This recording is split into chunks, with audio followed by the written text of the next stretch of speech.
El tema que hoy ponemos en plan inédito, porque no estaba previsto, la verdad es que ha sido un montaje muy rápido antes de venir aquí, ya veis que es sobre el Arca de Noé. Estuvimos hablando, y os hago recordatorio, del tema de los antediluvianos, duró también unas cuantas conferencias. Estuvimos hablando sobre Ron Wyatt, el arqueólogo que dio a conocer precisamente este lugar. Hoy vamos a ver si realmente lo que se dijo cuando esta formación rocosa, entre comillas hablo, que veis aquí en esta imagen, se dijo de que era eso, una formación rocosa que coincidía curiosamente, por chiripa, por casualidad, con las medidas que la Biblia daba del Arca de Noé, pues automáticamente cuando se dijo públicamente que esto era una casualidad, que se parecía pero que no era, se desestimó que este lugar, este objeto rocoso que veis aquí, fuera precisamente el Arca de Noé. Por tanto, se dejó de darle publicidad. Curiosamente, recordáis que cuando Ron Wyatt fue allí, estuvo hablando, vimos ilustraciones, fotografías de los momentos en que él lo presenta con gente, si no recuerdo mal, del gobierno turco, y deciden, un poco más abajo de donde veis esta imagen, hacia la izquierda, crear un pequeño lugar de información, o algo parecido a esto, que es del gobierno turco, y que aún está allí puesto.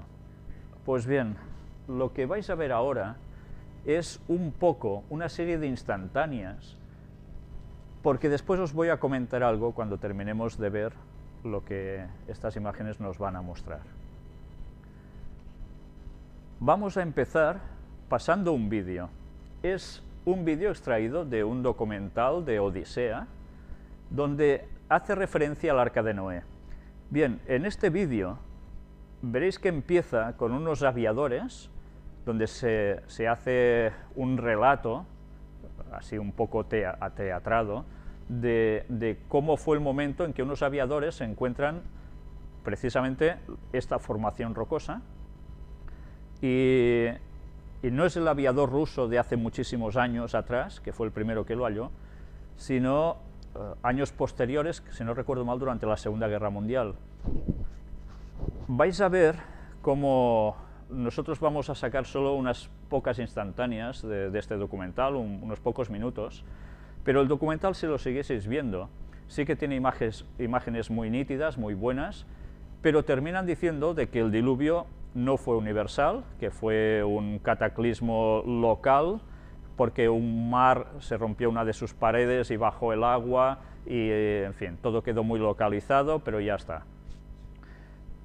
Bien, pues nosotros iremos demostrando con la ayuda de Dios que este documental está llevando a la gente al máximo de error sobre el Arca de Noé. Pero sí que es cierto que tiene unas imágenes que nosotros aprovecharemos para que veáis con nitidez lo que después iremos viendo también en más detalle. Vamos a entrar en este documental.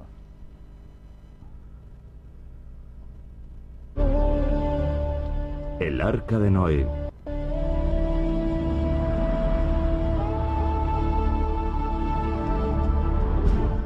...1959... un avión estadounidense de reconocimiento sobrevuela Turquía. Sus dos pilotos tienen la misión de controlar la frontera de la Unión Soviética. La frontera se halla tras estas montañas, el pequeño y el gran Ararat. Es la época de la Guerra Fría. Durante el vuelo rutinario ven algo en tierra que les llama la atención. ¡El Arca! El piloto, el capitán George Schwinghammer, no daba crédito. Dijo a su copiloto que tomase fotografías. De las clases de religión recordaba que el monte Ararat era el lugar donde el Arca de Noé había tocado tierra. ¿Qué había descubierto Schwinghammer del Escuadrón 428 de vuelo táctico? Las fotos fueron reveladas de inmediato en el laboratorio. El capitán Schwinghammer se quedó atónito al ver la ampliación de las fotos hecha en el laboratorio de la base. Increíble. Lo que se veía en las fotos parecía el contorno de un barco gigante varado en la ladera de la montaña. ¿Había descubierto Schwinghammer el arca mencionada en la Biblia? Tengo la foto delante. La noticia se propagó como el fuego. Los titulares decían: el arca de Noé hallada en el monte Ararat, resuelto el misterio del arca. Turquía. Al este de Anatolia, no lejos del Mar Negro y de la región montañosa del Cáucaso, en la frontera con Armenia e Irán, se levanta el monte Ararat, de 5.165 metros de altura. Decidimos ir a la región montañosa del Ararat y comprobar por nosotros mismos lo que causó sensación y saltó a los titulares hace casi medio siglo. La búsqueda de los restos del Arca de Noé nos llevó a un valle, a una altura de 1.300 metros. El monte Ararat es un volcán extinguido. Sus laderas están cubiertas de escombros y piedras afiladas. De pronto vemos un contorno similar al del casco de un barco. La Biblia dice que el arca medía 300 codos de largo, 50 codos de ancho y 30 codos de alto. Es decir, unos 150 metros de largo por 25 de ancho y 15 de alto. Las medidas coincidían más o menos, pero pronto quedó claro que esta formación estaba hecha de arena y piedra.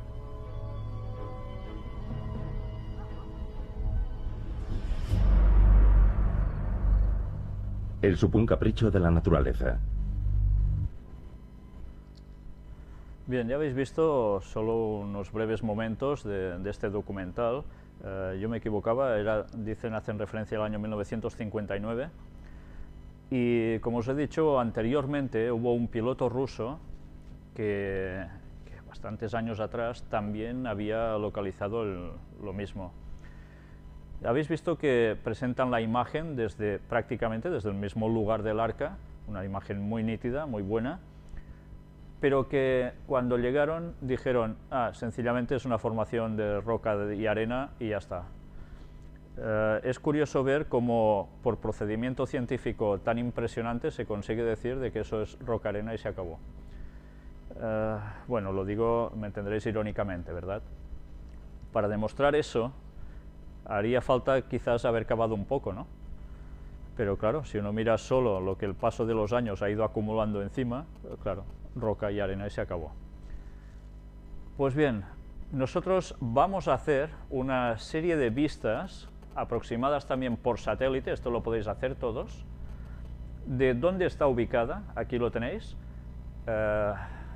Esta zona, Ararat, está casi con la frontera con Armenia, con Georgia y con Irán, pero está en suelo turco.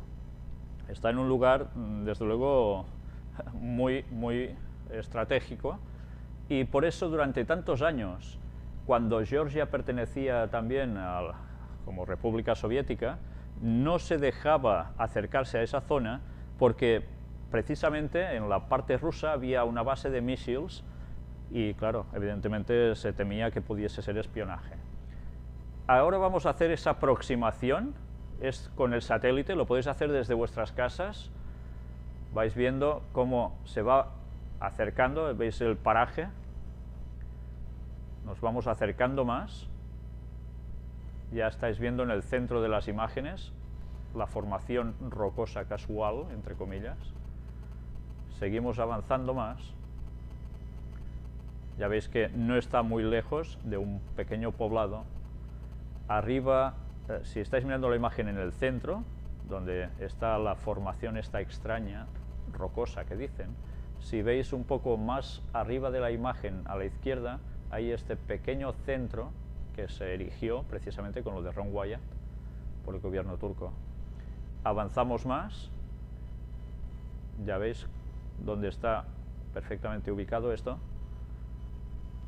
seguimos acercándonos más,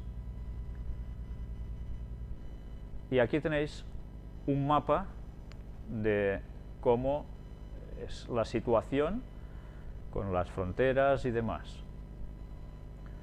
Pues bien, ¿qué veis aquí? ¿Sabéis qué es esto? Estas imágenes, esta en concreto, es una exclusiva que estáis viendo. Evidentemente lo tenemos nosotros y la tiene la persona que tomó esta fotografía. Esto es una fotografía de escáner. No es una fotografía como cualquiera de nosotros que use una cámara fotográfica vaya a hacer fotos a una montañita, sino que es de escáner. Esto quiere decir que viene a ser como una radiografía interna de un objeto. ¿Sabéis?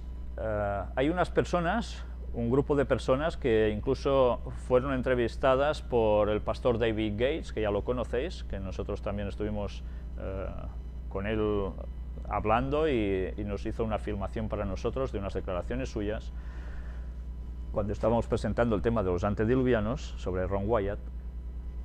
Pues precisamente este grupo de señores han ido a ese lugar y ellos estaban esperando un permiso del gobierno turco, no había llegado aún, pero fueron a ese lugar igualmente y durante 3 horas que estuvieron allí llevaron los últimos escáneres, la última tecnología en escáner, y fueron precisamente, ya lo veis, a un lateral de esa formación rocosa que dicen, y pudieron conseguir esta fotografía. ¡Qué bien! Yo no sé si veis en cualquier estructura rocosa por casualidad unos ángulos perfectos, como si fueran paredes, que veis que además en la parte superior se prolongan, haciendo un ángulo recto perfecto, como si fuese una cruz, para entendernos, y que además reposan sobre un piso, una superficie también. Si esto es una estructura de piedra y por casualidad toma esta forma, desde luego tenemos casualidades por fuera y por dentro.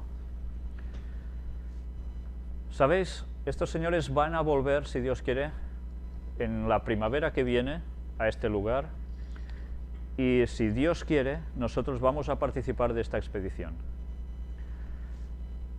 Intentaremos mostrar la zona, esos pueblecitos cercanos, que curiosamente también, todos traducidos tienen nombre de cosas relacionadas con Noé, con su familia, etcétera, etcétera. Son pueblos milenarios.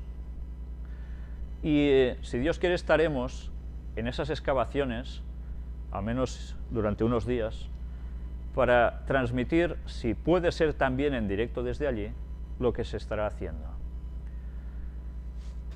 Os pido por favor que oréis, porque sabemos que esto no es nunca fácil, y más cuando se puede llegar a demostrar públicamente que esa masa rocosa y de arena que dicen no es tal, sino que en verdad es el Arca de Noé.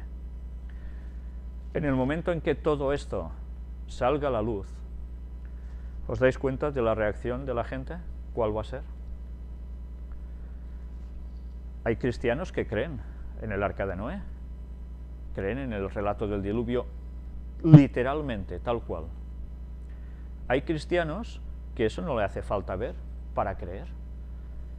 Hay cristianos, entre comillas, que creen que el relato del Arca de Noé es un relato de leyenda, copiado de otros pueblos, etcétera, etcétera, pero que eso no sucedió en verdad, que es una enseñanza. Otros que creen que fue una cosa local, como los que narran en este documental que hemos pasado antes. Y hay otros que no creen absolutamente en nada de nada. Si esto se puede mostrar tal cual, saliendo a la luz, si Dios quiere, a nosotros nos acompañará el mismísimo hijo de Ron Wyatt, que estuvo con él en las expediciones, ya podéis pensaros que automáticamente esto, si se llega a difundir, la gente deberá plantearse cosas en su vida. ¿Sabéis? El tiempo para que Jesús regrese es muy breve. Es muy breve. Son pocos años los que faltan. Algo deberá suceder ya en la historia de este mundo que haga cambiar la mentalidad de las personas. Y van a suceder no solo una cosa, van a suceder varias. Y esta puede ser una de ellas. Quiero comentaros que precisamente, no sé si recordáis, durante el relato bíblico, se habla de que el arca iba a ser calafateada por dentro y por fuera con brea. La brea es una resina, procede de los árboles, es un pegamento natural, el más potente que existe, pero que no sale rentable, pero es la mejor cola, y fue utilizada para sellar todas las juntas, para que fuera totalmente impenetrable por el agua. ¿Sabéis de qué color era la brea? Roja. Y diréis, bueno, ¿y qué? ¿Os habíais imaginado un arca rojiza, o al menos en sus juntas rojas? ¿Qué tiene que ver esto?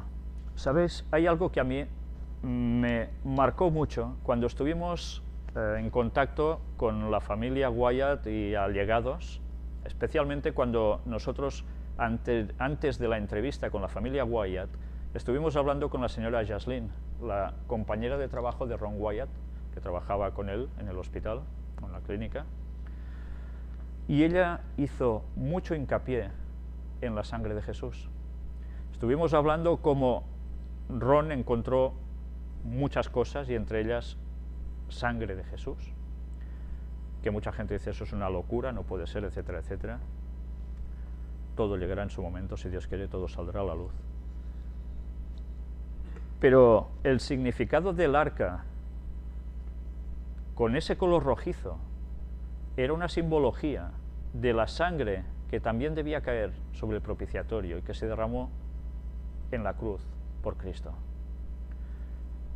Era la simbología de que solo la sangre de Jesús salvaba. Solo la sangre de Jesús salvó de ese diluvio, y Jesús aún no había nacido como hombre en Belén. Era una simbología de que salvaría de una destrucción. Bien, pues deberemos intentar coger un fragmento, que no va a ser fácil porque durita la maderita era, y poder examinar si realmente aún quedan esas muestras de brea allí.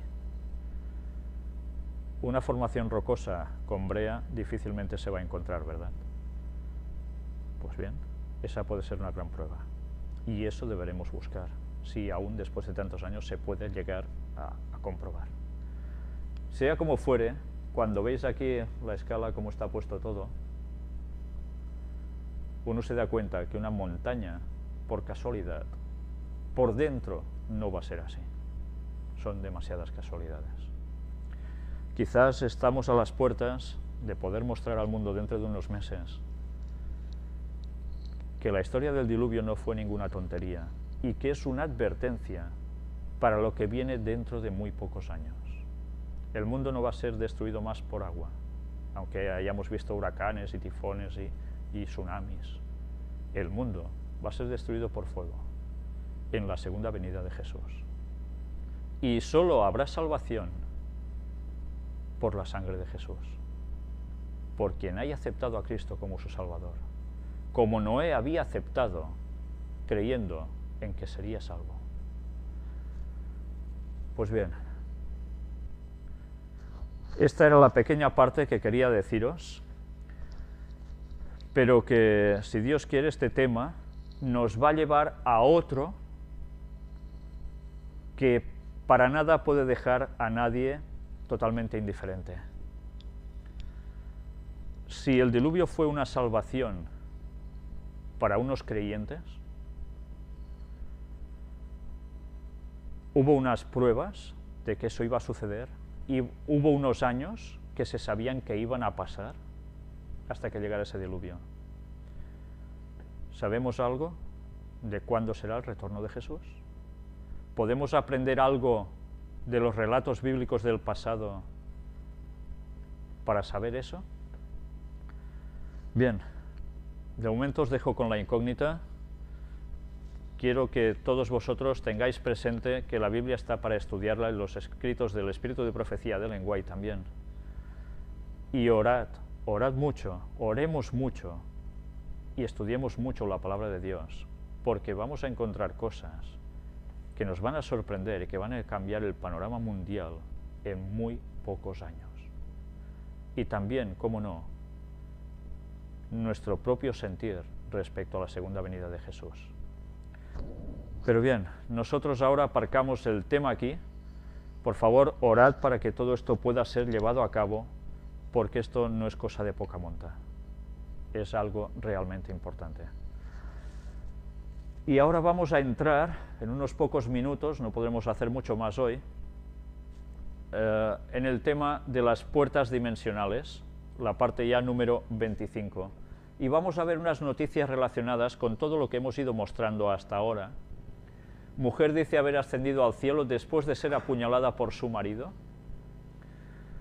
Y bien, ¿qué podemos esperar ya de todo esto, no?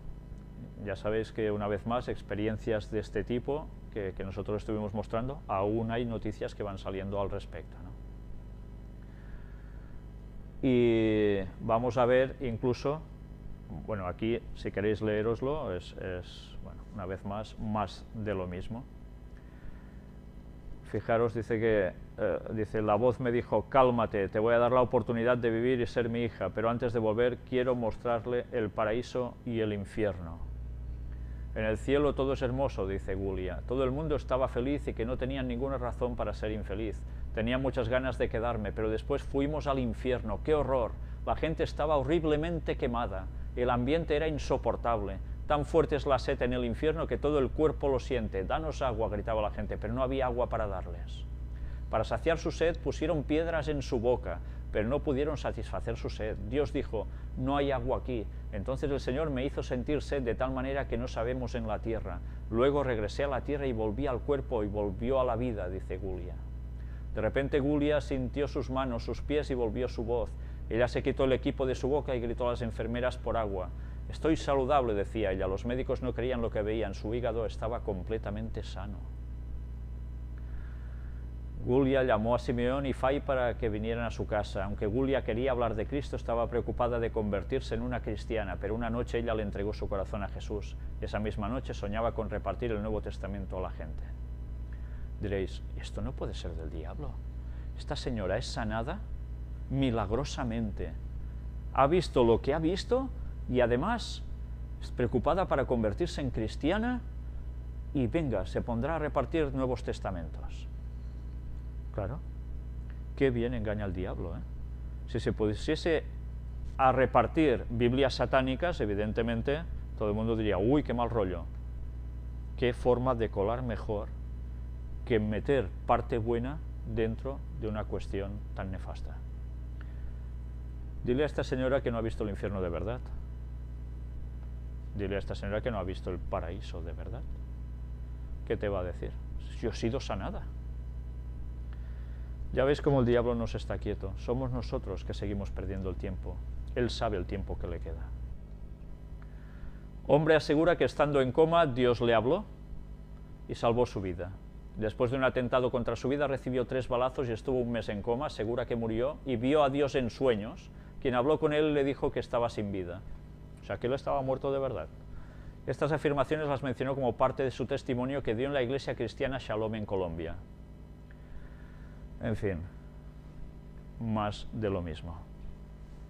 El espiritismo está acampando por sus anchas y cristianos caen de 4 patas y ni lo saben. Todo por no escudriñar la Biblia a fondo. Diccionario del infierno en Biblioteca del Ecuador. ¿Qué es esto? En Quito, medio de la oscuridad y el silencio, permanecía uno de los libros más raros del fondo antiguo de la Biblioteca Municipal, informa el diario El Comercio. Se trata del Diccionario Infernal, en español Diccionario Infernal. Dentro de este peculiar tratado se puede encontrar la descripción en orden alfabético de demonios, magia, relaciones con el infierno, duendes, adivinaciones, libros negros, supersticiones y lo sobrenatural. Está escrito en francés por el demonólogo J. Colin de Plancy e impreso en 1863 en París. Ya veis si hace años que el asunto del espiritismo y del satanismo campa por sus anchas. Se desconoce en qué año ingresó a la biblioteca. En los registros de admisión la única información que se tiene es que en el inventario de 1915 el libro ya constaba en los archivos. En la primera página se lee una dedicatoria que dice un obsequio del doctor Rodríguez Maldonado, nada más. Cuando se abre el libro, la primera imagen que recibe a los lectores es la de un cuadro del demonio con sus súbditos en la tierra.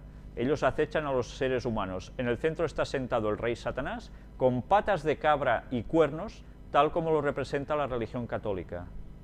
¿Y quién más? ¿Lo recordáis? El famoso Baphomet.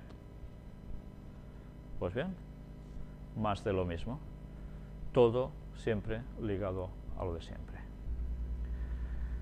Y así va siguiendo. Ya veis que mucha gracia no hace este libro, pero hay mucha gente que va a consultarlo. Y como dicen aquí, gente un poco extraña. Asombro por un niño de 1 mes que camina por toda la casa. Diréis, está fuerte este niño. ¿Sí? La madre asegura que donde está su hijo misteriosamente sale fuego y todo lo que está cerca se quema. Desespero e incertidumbre está sintiendo una pareja de esposos del municipio de Lorica, conformada por un mototaxista y una ama de casa, por lo que está sucediendo con su hijo recién nacido, que misteriosamente se cambia de lugar pasando de una habitación a otra sin ayuda de sus padres. La señora Rosa Elena Feria, madre del niño, dijo que lo sacan de la cama y aparece en el patio, en el baño, en la nevera, dentro de una lavadora, encima del escaparate, debajo de la cama y no sé quién lo saca. Y no sé quién lo saca. Asegura que busca al bebé por toda la casa y cuando lo encuentra el niño la mira y se ríe a carcajadas y ella siente que no le dan las piernas para acercarse a él para cogerlo. Igualmente cuenta la angustiada madre que en varias oportunidades lo ha encontrado de pie. La madre dijo que donde está su hijo misteriosamente sale fuego y todo lo que está cerca. Me quemaron la colchoneta, se quema la ropa, los zapatos, prácticamente quedamos sin nada. Lo que tenemos porque la gente nos ha arreglado mochitos de trapos, explica la mujer afectada. Aseguró que a su casa han ido evangélicos a orar y a ellos también les tiran extrañamente candela. Y que resulta muy extraño que cuando con su marido y el bebé se desplazan en motocicleta, han sentido como si alguna fuerza impidiera que pudieran avanzar. ¿Sabéis? Esto me recuerda a una experiencia que me contó un chico brasileño que conocí hace ya bastantes años, que él había conocido el adventismo, pero antes había estado puesto en cuestiones satánicas. Y me contaba cómo precisamente a él una fuerza lo arrastró de una tienda donde él estaba de campaña, lo puso en pie y mientras él se resistía, como poniendo los pies en el suelo y haciendo inclinación para no avanzar, esa fuerza lo iba apretando y apretando hasta llevarlo a un cierto lugar. Imaginaos qué situación, ¿no? Y no había nadie, al menos visualmente no había nadie. Pero bien, yo me creo esas cosas porque sé que al menos este chico no me tomaba el pelo para nada, lo pude conocer bastante bien y sinceramente a veces puedes dudar de ciertas personas, pero de otras te quedan pocas dudas. Óscar Palencia, padre del bebé, manifestó que no saben el infierno que estamos viviendo nosotros con este peladito. Aquí se prenden las cosas y no sabemos ni quién las prende. El niño se para. A veces nos lo sacan del medio de los dos cuando estamos acostados. Dice que va mucha gente a su casa a ver a su hijo, pero que él no quiere que lo vean tanto porque de pronto agravan las cosas. La señora Rosa Elena finalmente comentó que el Instituto de Bienestar Familiar ha querido quitarle su hijo, pero que ella por ningún motivo lo entregará. En fin. Bien, hay personas que luego cuando ven estas cosas dicen esta señora está como una cabra, su marido también, esto lo hacen para tener popularidad, sacar un dinero y yo que sé cuántas cosas más. Bueno, yo sinceramente no lo sé, no he ido a verlo, pero desde luego estas cosas no son tan extrañas. Si recordáis la experiencia de un señor que nosotros tenemos conferencias subidas suyas llamado Walter Veit, es un adventista también que predica y expone temas bastante parecidos a lo que nosotros hacemos. No nos conocemos personalmente, pero él cuenta su mismísima historia y a él le nació una criatura endemoniada por situaciones de masonería y demás, con sus parientes, y a esa criatura nadie se le podía acercar ni en la cuna, porque salían despedidos los que se le acercaban, pero despedidos no porque les dijera a la calle, sino porque de una fuerza increíble los empujaba. Pues bien, luego él se hizo adventista, pero es una experiencia terrible. Y yo me creo perfectamente a ese señor, no lo conozco, pero por todo lo que dice, debería ser muy tonto para no creerme en sus palabras y por todo lo que he visto y vivido, ¿no? Pero desde luego estas cosas están sucediendo y el diablo va a hacer aún muchas más cosas. ¿Sabéis? Recibí también una llamada de una persona que me dijo su situación personal. Tenía una lucha muy fuerte con precisamente estos tipos de poderes. Y supongo que vosotros, no lo sé, si habéis oído hablar de ciertas personas que proceden de ciertos linajes, en los cuales esas personas tienen hijos, y esos hijos tienen que subir completamente asociados a cuestiones satánicas, porque sus progenitores también están en ello. Y algunas señoras vienen a ser como mujeres para tener hijos, para hijos que salgan con fines satánicos a tope. Y ella estaba en esta rama. Imaginaos las cosas que le pueden llegar a suceder y realmente no son nada agradables, pero esta persona ha pedido el bautismo. Bien, orad por ella, por favor. Orad por ella porque no es el único caso, hay muchos más. Y Satanás está apretando mucho, muchísimo. Y cosas que parecen ciencia ficción no son siempre ciencia ficción. Mirad estas dos citas de Elena White, también asociado a todo lo que hemos venido mostrando hasta ahora. Aparecen la primera en el libro de Maranatha, que quiere decir el Señor viene.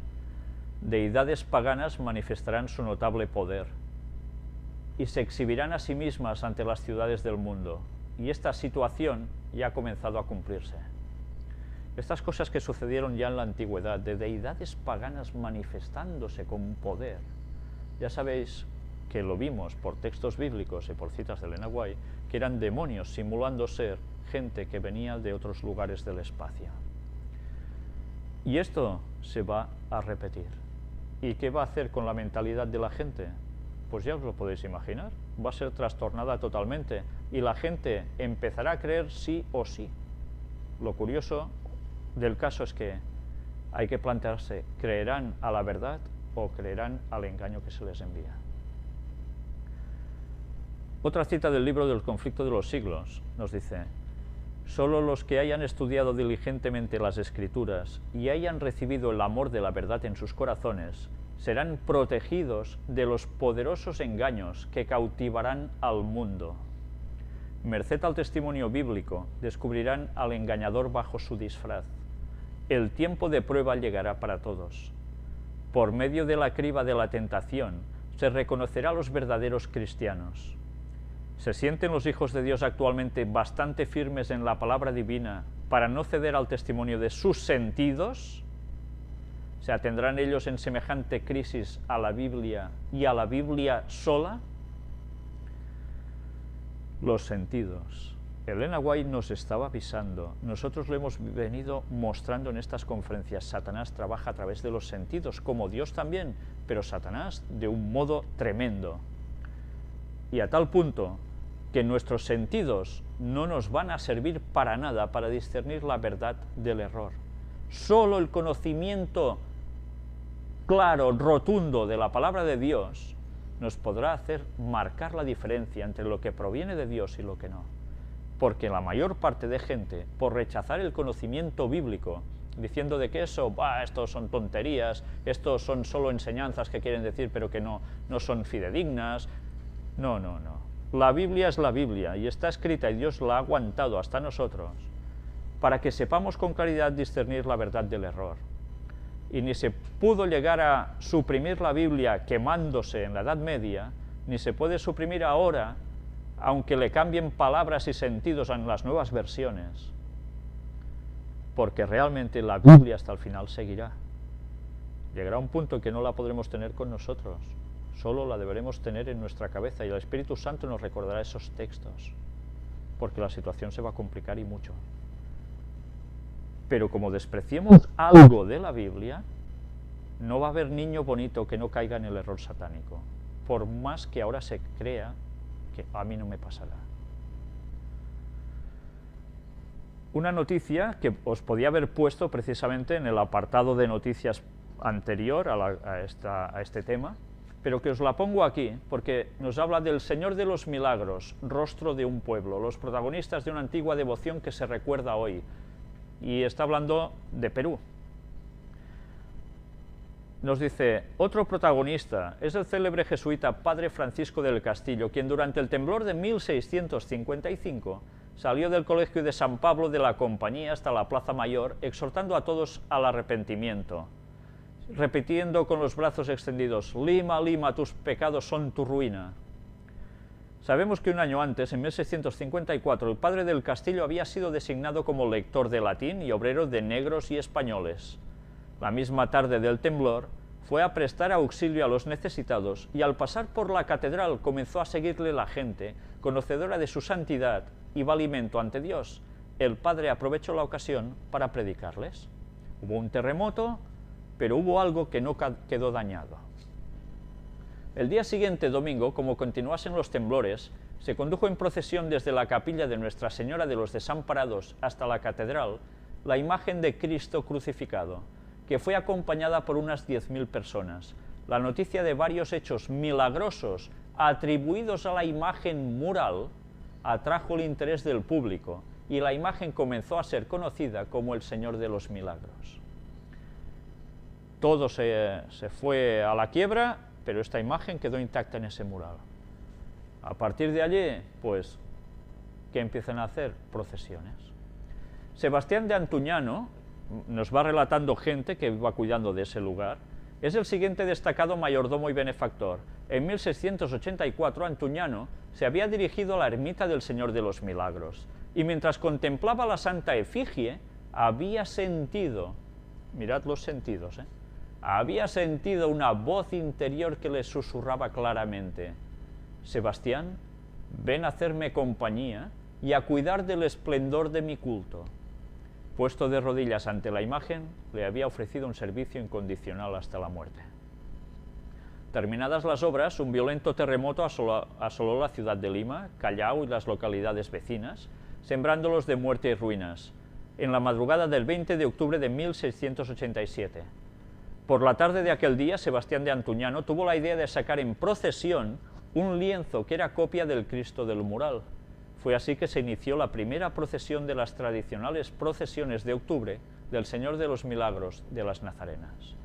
¿Recordáis que en la nueva evangelización decían de que iban a aprovechar precisamente estas tradicionales procesiones para reevangelizar?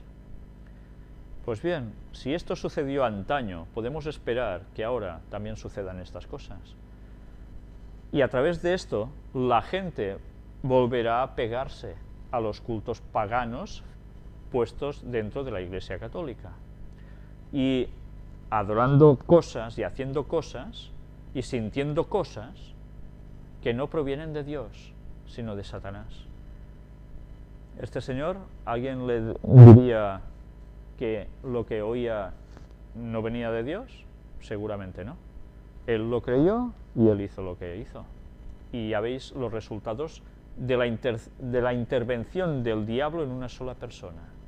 A través de su influjo ya eran miles los que en comitiva adoraban todo esto.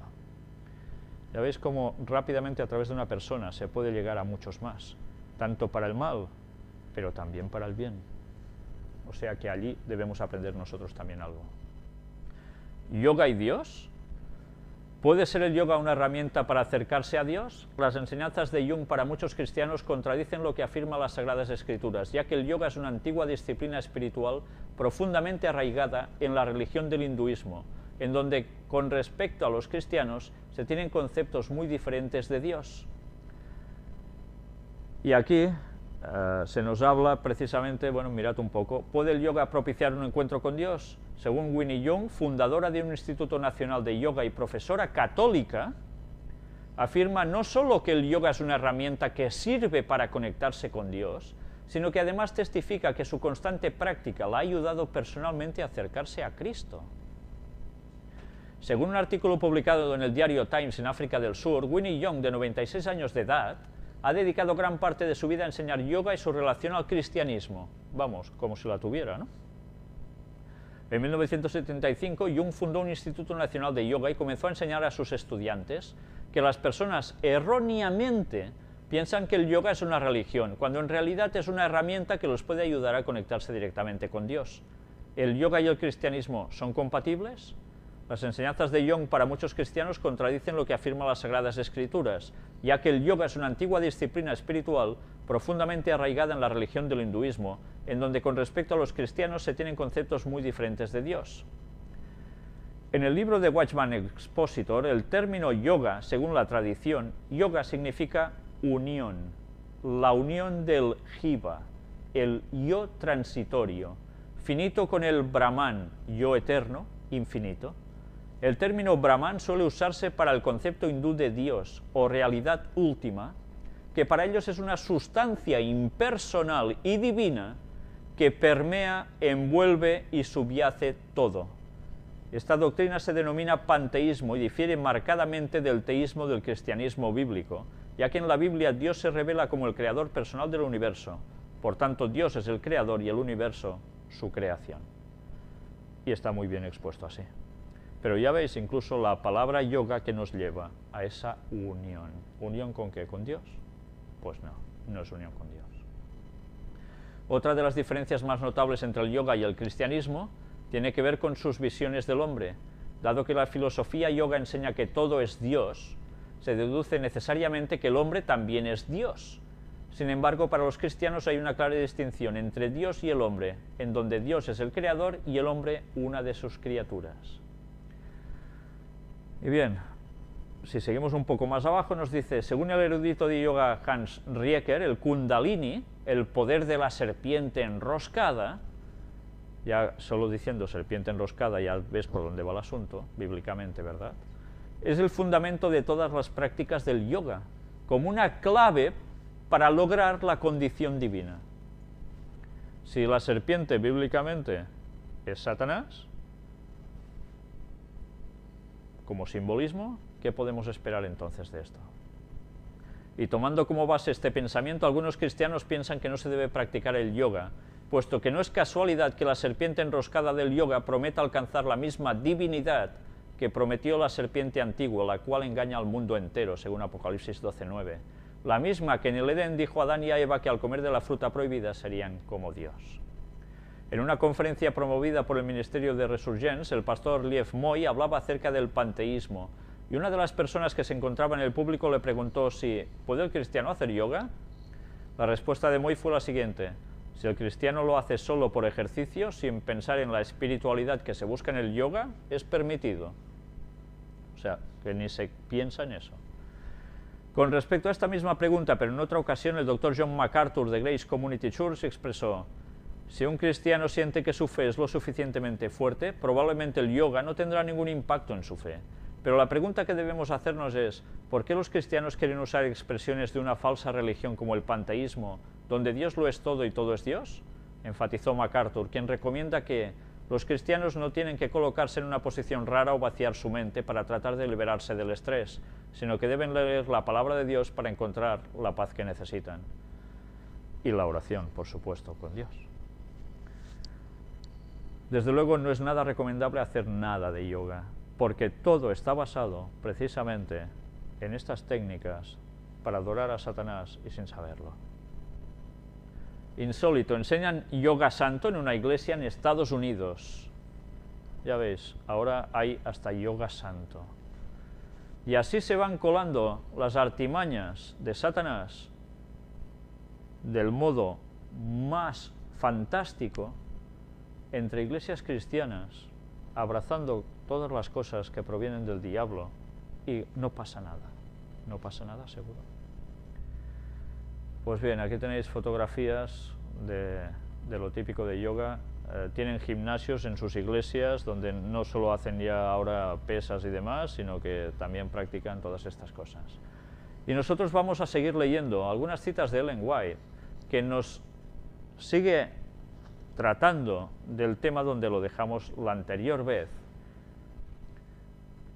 extraída, recordemos, del Ministerio Médico. Nosotros nos quedamos en esta página, la 122. Leeremos un poco porque hoy ya se nos ha hecho bastante tarde.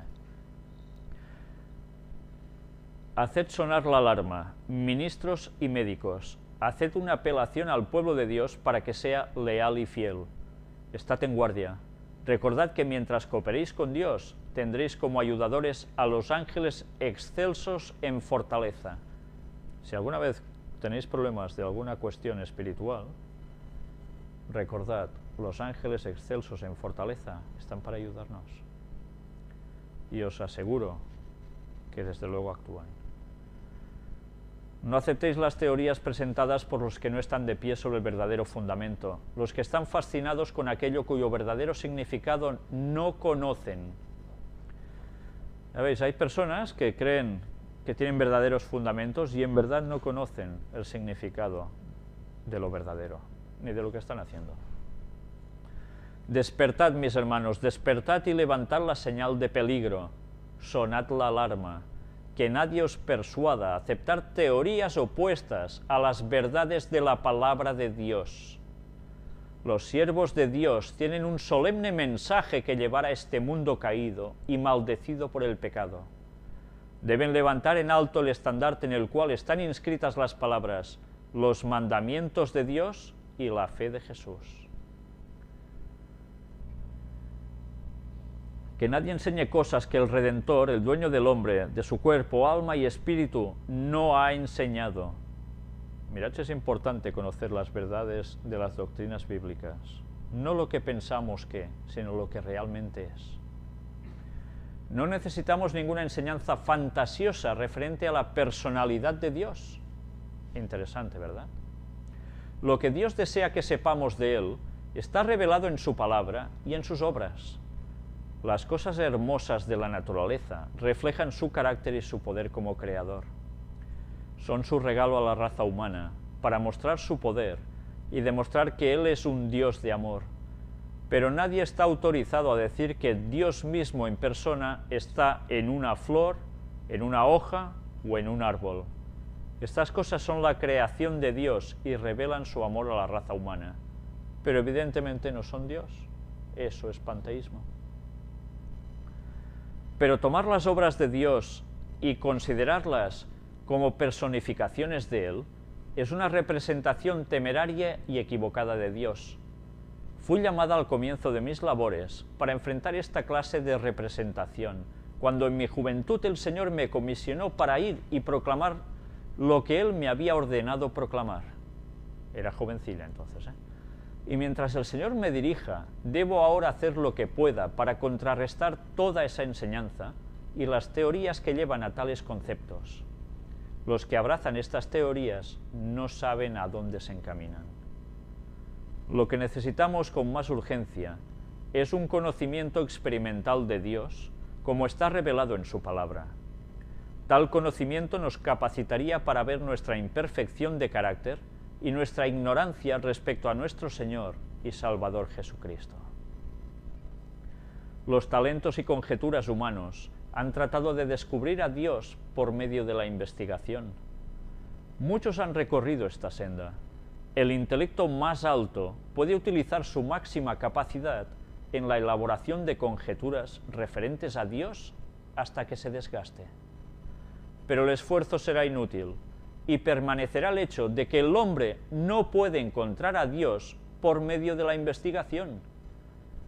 No se nos ha dado la tarea de resolver este problema. Todo lo que el hombre necesita saber y puede saber de Dios ha sido revelado en la vida y el carácter de su Hijo, el Gran Maestro. Al aprender más y más de lo que es el hombre, de lo que nosotros mismos somos a la vista de Dios, temeremos y temblaremos delante de Él. ¿Nace el hombre como rey? Se subtitula esto. A quienes representarían a todo hombre como nacido rey, a los que no harían distinción entre los convertidos y los no convertidos, a los que están perdiendo su reconocimiento de su necesidad de Cristo como su Salvador, les diría: pensad en vosotros mismos y en vuestra vida durante el período de vuestra existencia. ¿Sería agradable o placentero para vosotros contemplar hecho tras hecho de toda vuestra vida pasada, a la vista de aquel que conoce todo pensamiento y delante de cuyos ojos las acciones humanas son como un libro abierto? Esto nos debería hacer pensar. Hago una apelación a todo el que esté comprometido en el servicio de Dios para que se coloque de lleno del lado de Cristo. Hay peligros a derecha e izquierda. Nuestro mayor peligro vendrá de quienes han levantado el alma a la vanidad, que no han escuchado las palabras de advertencia y reprensión enviadas por Dios. Al escoger tales hombres su propia voluntad y su propio camino, el tentador, vestido en túnicas angélicas, está junto a ellos listo a unir su influencia con la de ellos. Él les expone engaños de un carácter muy atractivo, los cuales ellos presentan al pueblo de Dios. Algunos de entre quienes los escuchen serán engañados y obrarán de modos peligrosos. El Señor llama. ¿Escucharán su voz los hombres y las mujeres? Él da la advertencia. ¿La oirán? ¿Escucharán el último mensaje de misericordia que se da a un mundo caído? ¿Aceptarán el yugo de Cristo y aprenderán de él su humildad y mansedumbre? Apartados sobre especulación concerniente a la personalidad de Dios. Vuestro conocimiento de Dios y de sus atributos ha sido mermado desde que empezasteis a especular con relación a su naturaleza y a sus prerrogativas. Automáticamente, cuando se entra en ese terreno, ¡pam!, eso sucede. La Iglesia está comprometida en una batalla que aumentará en intensidad acerca del mismo punto en el cual habéis sido desviados. Ya veis lo que estaba profetizando aquí Elena White. La Iglesia pasaría por un momento repitiéndose de algo que había sucedido antes. No se debe quitar ni un solo pilar de nuestra fe, ni una sola línea de verdad revelada. Se debe reemplazar por teorías nuevas y fantasiosas. Se nos ha dado la verdad en líneas claras. Bajo la guía de Dios se han preparado libros que declaran inequívocamente la verdad para este tiempo. Si no creéis estas evidencias, tampoco creeríais si alguien fuese levantado de la muerte. Debéis hacer una obra cabal de arrepentimiento. Allegaos a Dios en humildad y contrición. Debe haber un obrar armonioso entre el pueblo de Dios. En armonía, todos diciendo lo mismo y juntos. Debemos saber quién va a seguir la luz. Si Jehová es Dios, seguidle. Y si Baal, id en pos de él. No podemos estar entre dos aguas. O creemos todo lo que ha expresado en la palabra de Dios bien, y a través del espíritu de profecía, o mal vamos a ir. No permitáis que nadie os engañe llevándoos a la creencia de que Dios es una esencia que permea la naturaleza. Tal idea es un engaño especioso. Que todos estén en guardia contra tales suposiciones. Estas teorías sutiles, envueltas en hermosas vestiduras, preparan el camino para errores mayores que, si se aceptan, conducirán lejos de su firmeza aún a los creyentes convencidos de la verdad y los llevarán a falsas doctrinas. De vez en cuando necesitamos examinar juntos las razones de nuestra fe. Es esencial que estudiemos cuidadosamente las verdades de la palabra de Dios, pues leemos que algunos apostatarán de la fe, escuchando a espíritus engañadores y a doctrinas de demonios. Es interesante que sepamos discernir cuál es la doctrina de Dios y cuál es la doctrina de los demonios, porque sutilmente podemos caer en ese error. Estamos en grave peligro cuando consideramos en forma liviana cualquier verdad, pues entonces la mente está abierta al error. Debemos ser conscientes de cómo y qué escuchamos. No necesitamos tratar de entender los argumentos que ofrecen los hombres en apoyo de sus teorías, cuando se puede discernir fácilmente que estas teorías no armonizan con las Escrituras. No hace falta darle vueltas y empezar a oír cosas que no cuadran con lo bíblico. Algunos que creen tener un conocimiento científico están dando, por sus interpretaciones, ideas erradas tanto de la ciencia como de la Biblia. Permitamos que la Biblia decida todo asunto que sea esencial para la salvación. No se nos llama a entrar en ninguna controversia con los que sostienen falsas teorías. La controversia es inútil. Cristo nunca entró en ella. El arma utilizada por el Redentor del mundo fue: escrito está. Acerquémonos a la palabra, permitamos que el Señor Jesús y sus mensajeros testifiquen. Sabemos que el testimonio de ellos es verdadero. Escrito está, como hacía Jesús, así debemos hacer nosotros.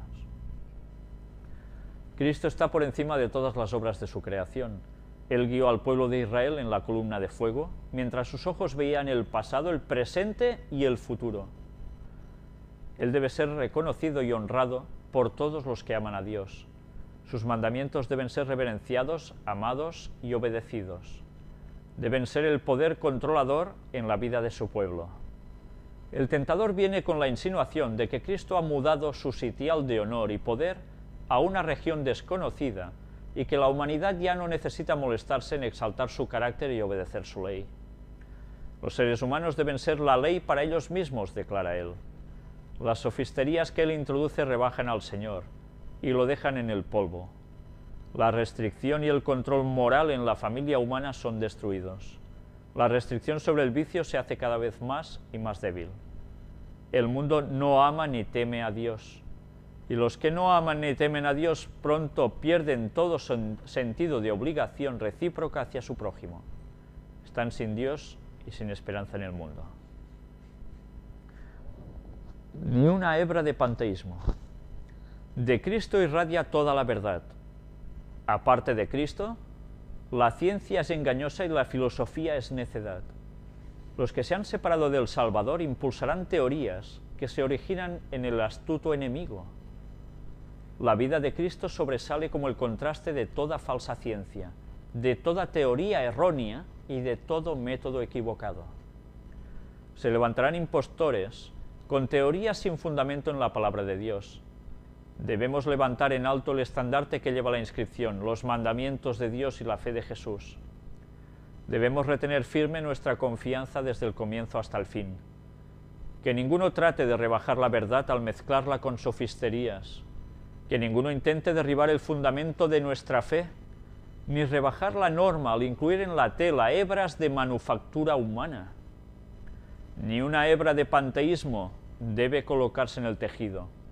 La sensualidad, tan funesta para el alma y el cuerpo, es siempre el resultado seguro de introducir estas hebras en la tela. Se me ha advertido, y lo escribió en 1890, que de aquí en adelante tendremos una confrontación constante. La ciencia, así llamada, y la religión estarán en oposición, porque el hombre finito no comprende el poder y la grandeza de Dios. ¿Ha sido así o no ha sido así? Escrito en 1890, y mirad lo que ha sucedido en todos esos años hasta nosotros. Lo ha clavado a la perfección. Estas palabras de la Santa Escritura se me presentaron. Y de vosotros mismos se levantarán hombres que hablen cosas perversas para arrastrar tras sí a los discípulos. Esto se verá con seguridad dentro del pueblo de Dios. Y habrá personas incapaces de percibir las verdades más maravillosas e importantes para este tiempo, verdades que son esenciales para su propia seguridad y salvación, mientras asuntos que son en comparación como los más pequeños átomos, asuntos en los cuales escasamente hay un grano de verdad, se ventilan ampliamente y son magnificados por el poder de Satanás para hacerlos aparecer como de máxima importancia. Cosas triviales que parece que ni fu ni fa, y sobre eso habrá gente que se centrará y mucho. Y luego, mirad lo que nos decía aquí, que mientras se hace esto, y dentro del pueblo de Dios se hace eso, serán incapaces de percibir las verdades más maravillosas e importantes para este tiempo, el último.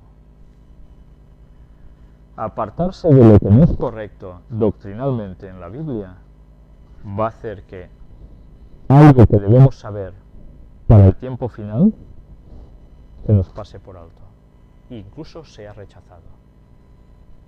Ya veréis más adelante a dónde va a llevar esto cuando hablemos de cierto tema.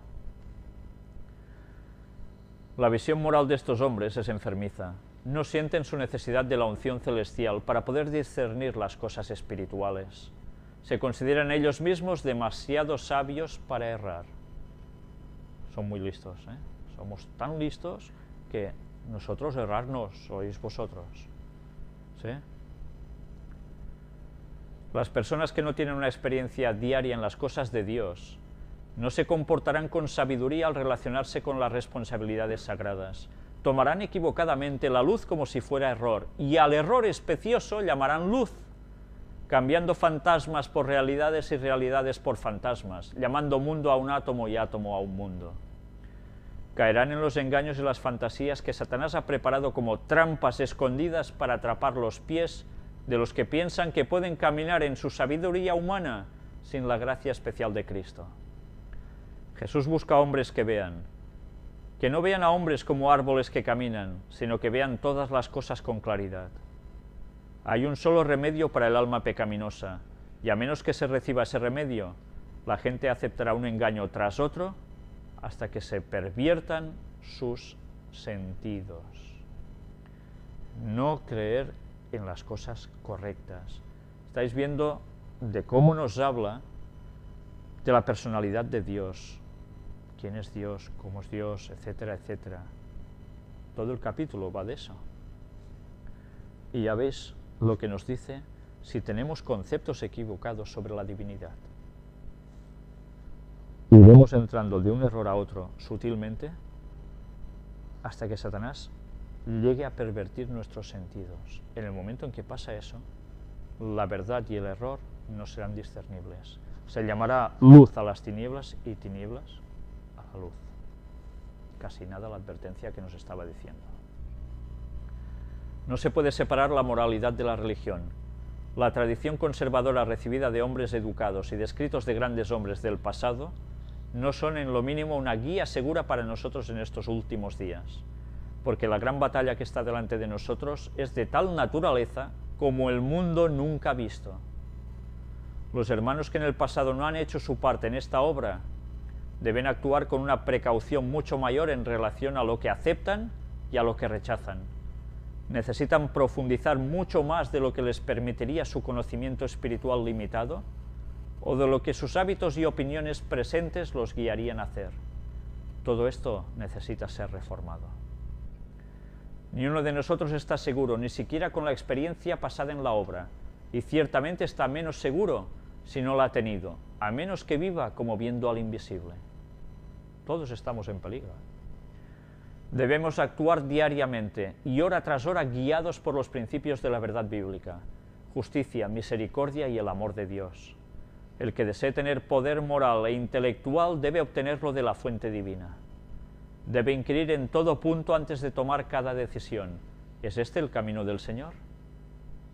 Consultad a la razón santificada y a una buena conciencia con la Biblia abierta ante vosotros. Vuestro corazón debe ser movido, vuestra alma tocada y vuestra razón e intelecto despertados por el Espíritu de Dios. Entonces los santos principios expuestos en su palabra otorgarán luz a vuestra alma. Pero como rechacemos al Espíritu de Dios, tal como ella enseña, como la tercera persona de la divinidad, que es tal como aparece en la Biblia,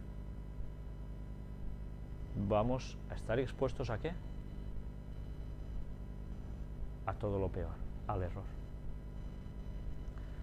Os lo digo, mis hermanos, nuestra verdadera fuente de sabiduría, virtud y poder está en la cruz del Calvario. Cristo es el autor y consumador de nuestra fe. Él dice, separados de mí nada podéis hacer. Jesús es el único garante seguro para el avance y el éxito intelectual. No hay otro. Hay quienes expresan su creencia de que habrá matrimonios y nacimientos en la tierra nueva, pero los que creen en la Escritura no pueden aceptar tales doctrinas. Hay personas que, ¿cuántas veces me han llegado a preguntar eso? ¿Habrá matrimonios? ¿Nos casaremos? ¿Tendremos hijos? Seguro que sí. Pues no. La creencia de que nacerán niños en la tierra nueva no es parte de la segura palabra profética. Las palabras de Cristo son demasiado claras para ser mal interpretadas. Ellas deben resolver para siempre la cuestión de los matrimonios y nacimientos en la tierra nueva. Ni los que sean levantados de la tumba, ni los que sean trasladados sin ver la muerte, se casarán ni se darán en matrimonio. serán como los ángeles de Dios, miembros de la familia real. Claro, sí que fue Cristo cuando lo dijo, ¿no? Y claro, es Elena White cuando prescribe sus palabras también aquí, o suscribe sus palabras. Pues bien, vamos a dejarlo aquí. Ya veis que en los escritos aparecen a veces unas sorpresitas en donde menos te lo esperas. ¿Sabéis? Uno de los atractivos más grandes que tienen los escritos de Elena White tiene una comparación con lo que sucede con la Biblia. Estás leyendo un texto que te crees que más o menos es una cosa normalita, entre comillas, y de repente te aparece una perla allí en medio que dices, ¡hala! Pero claro, hay que leer con detenimiento. A veces mientras leemos nuestra cabeza se espacia en otras cosas, va a la deriva. Pues no, cuando vayamos a estudiar la palabra de Dios, que sea con oración, porque nuestra mente tiene que estar con todos nuestros sentidos, nunca mejor dicho, sobre el texto, y que Dios nos ayude a entender. Pues bien, hasta aquí ha sido la conferencia triple de hoy. Gracias porque habéis estado mucho rato, habéis visto los problemas técnicos que hemos tenido, pero bien, a pesar de todo, si algo no habéis podido ver los que estabais siguiendo la conferencia en directo en vuestras casas, lo podréis ver cuando sea subida, si Dios quiere. Muchas gracias por vuestra atención y que Dios os bendiga. Amén. Irán se levanta el monte Ararat, de 5.165 metros de altura. Decidimos ir a la región montañosa del Ararat y comprobar por nosotros mismos lo que causó sensación y saltó a los titulares hace casi medio siglo. La búsqueda de los restos del Arca de Noé nos llevó a un valle, a una altura de 1.300 metros. El monte Ararat es un volcán extinguido. Sus laderas están cubiertas de escombros y piedras afiladas. De pronto vemos un contorno similar al del casco de un barco.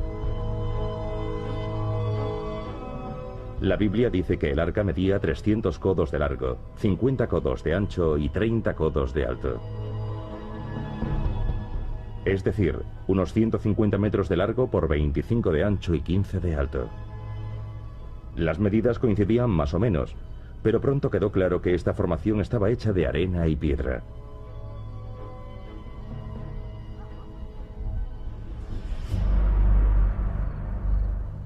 El supo un capricho de la naturaleza. Bien, ya habéis visto solo unos breves momentos de este documental. Yo me equivocaba, era... El tema que hoy ponemos en plan inédito, porque no estaba previsto, la verdad es que ha sido un montaje muy rápido antes de venir aquí, ya veis que es sobre el Arca de Noé. Estuvimos hablando, y os hago recordatorio, del tema de los antediluvianos, duró también unas cuantas conferencias. Estuvimos hablando sobre Ron Wyatt, el arqueólogo que dio a conocer precisamente este lugar. Hoy vamos a ver si realmente lo que se dijo cuando esta formación rocosa, entre comillas hablo, que veis aquí en esta imagen, se dijo de que era eso, una formación rocosa que coincidía curiosamente, por chiripa, por casualidad, con las medidas que la Biblia daba del Arca de Noé. Pues automáticamente cuando se dijo públicamente que esto era una casualidad, que se parecía pero que no era, se desestimó que este lugar, este objeto rocoso que veis aquí, fuera precisamente el Arca de Noé. Por tanto, se dejó de darle publicidad. Curiosamente recordáis que cuando Ron Wyatt fue allí, estuvo hablando, vimos ilustraciones, fotografías de los momentos en que él lo presenta con gente, si no recuerdo mal, del gobierno turco, y deciden, un poco más abajo de donde veis esta imagen, hacia la izquierda, crear un pequeño lugar de información, o algo parecido a esto, que es del gobierno turco, y que aún está allí puesto. Pues bien, lo que vais a ver ahora es un poco, una serie de instantáneas, porque después os voy a comentar algo cuando terminemos de ver lo que estas imágenes nos van a mostrar. Vamos a empezar pasando un vídeo. Es un vídeo extraído de un documental de Odisea, donde hace referencia al Arca de Noé.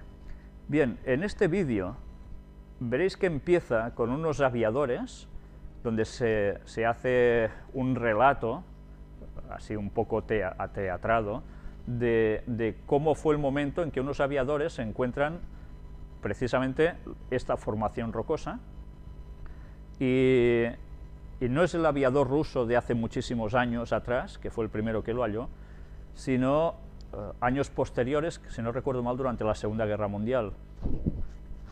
Vais a ver cómo nosotros vamos a sacar solo unas pocas instantáneas de este documental, unos pocos minutos, pero el documental, si lo siguieseis viendo, sí que tiene imágenes muy nítidas, muy buenas, pero terminan diciendo de que el diluvio no fue universal, que fue un cataclismo local, porque un mar se rompió una de sus paredes y bajó el agua, y en fin, todo quedó muy localizado, pero ya está.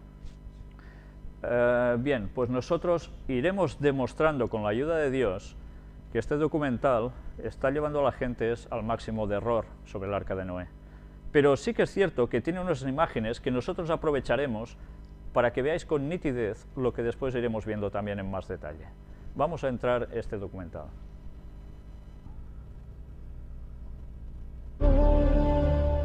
El Arca de Noé.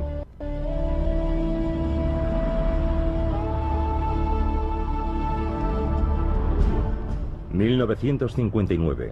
un avión estadounidense de reconocimiento sobrevuela Turquía. Sus dos pilotos tienen la misión de controlar la frontera de la Unión Soviética.